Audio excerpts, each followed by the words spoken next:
Today on Tamron Hall, 2 exclusives you'll only see here. From the height of his rise with Trap Queen to a chapter of his life that changed everything, hip-hop star Fetty Wap opening up in a rare and exclusive conversation. It was like a really bad time for me at that time. Yeah, like 4 months prior to that, I had just like lost my daughter. So mentally, I wasn't really like, it was just like whatever. Like this doesn't faze me. Like, have you heard that phrase? Some people say they felt like they were a zombie walking. Yeah, for sure. Is that how you felt? For sure. About life in prison. You did plead guilty, but then how are you allowed back into society? Taking accountability, fatherhood, and starting over, and what rebuilding his legacy looks like now. Then, for the first time ever, the family of hip-hop icon DMX is speaking out. His ex-wife, Tashera Simmons, and their son, Xavier, sharing the man behind the music. My father was so many things. He was extremely gifted, more than many people know. The love, the struggles, and the bond that held them together. He said, my vessel is tired. It's not gonna make sense to you right now, but my vessel's tired, but my name is gonna live on. Tamron Hall starts now. I give you everything I am. You give it back to me and more. We're gonna make our dreams come true and live a good life, good life, good life.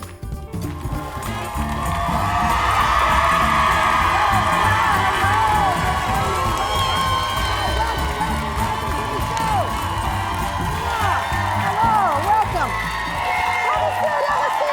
Thank you so much. Have a seat. Oh, wow. Hi, I love you. You know, today, when we first started the show in 2019, the catchphrase was, let's talk about it.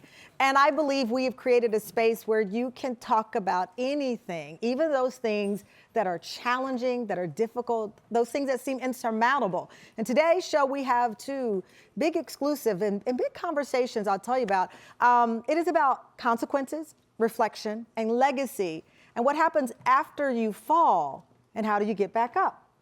Our first guest is an artist who his sound helped define really an era. In 2014, he broke through with Trap Queen, and what followed was a run of hits. You could hear his music from the club to the cookout,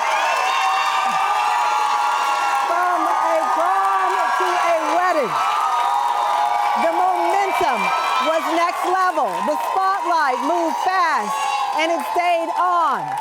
In 2021, at the height of his success, Fetty Wap was arrested on federal drug charges and later pleaded guilty and was sentenced to 6 years in federal prison. Today, he is home and beginning a new chapter. He is ready to talk about what he learned and the life he wants today, the life for his children, his family, and yes, his legions of fans. Tam Fam, please welcome Grammy-nominated hip-hop superstar Fetty Wap.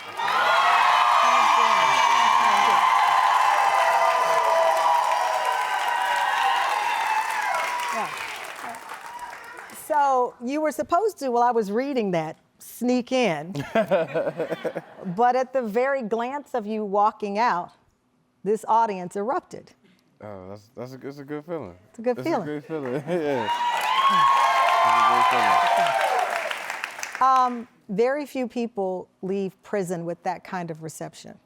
Yeah, I witnessed it a few times, like just seeing certain artists come home and not have that type of feeling to. Why do you think your reception had this audience cheering? You weren't even on camera, and they started cheering. I really don't know. I'm still like in that phase where it's like I'm just loving it. Like I'm just appreciative for sure. You were released January 7th. January 7th. From federal custody. You're still under home confinement. You have quite a few restrictions. Did you have to get approval to be here with me today? Yes. So I thought about asking you, like, well, how does it feel to be free? But do you define it as freedom when you still have to, I just said Grammy-nominated artist, one of the best-selling artists of your time, but you have to check in to be able to do what you do, which is to be an entertainer. Yeah. I mean, honestly, I'm just happy to be on this side of the wall, you know? So, it's more so like, if this is what I have to do, it still accounts for accepting my responsibilities. Yeah. You know what I'm saying? So I take accountability for my actions. And you said that. I'm curious, what feels different about life now? Everything, the air, the food, family, time, you know? Everything feels different now. You used the phrase, I heard you talking to someone and you said you feel rehabilitated. Yes. That's a big, and I was thinking to myself, like, what does that feel like?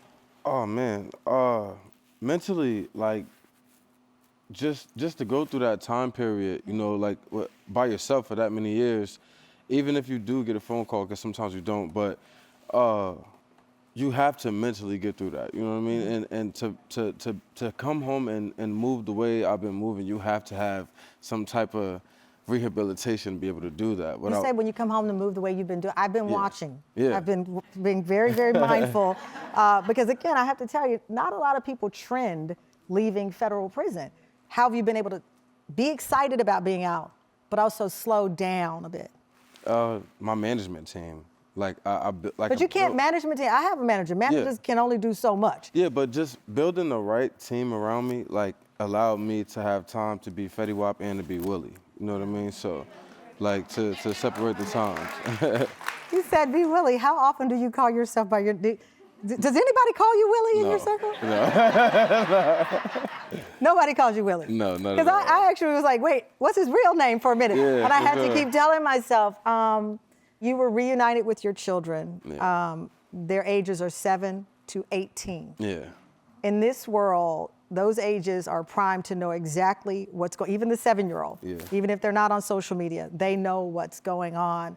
Were they able to visit you when you were in? I didn't want them to come visit me. Really? Yeah. Like at first, maybe like my first year, they came when I was in Brooklyn, MDC.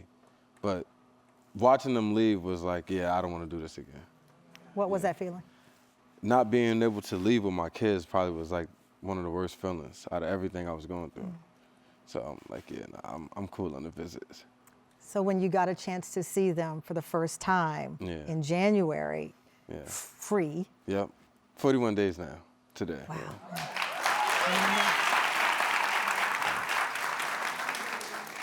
When you saw them for the first time, what was that like? I really don't have like words for it. Did you cry? I almost did. I almost did. Why only almost?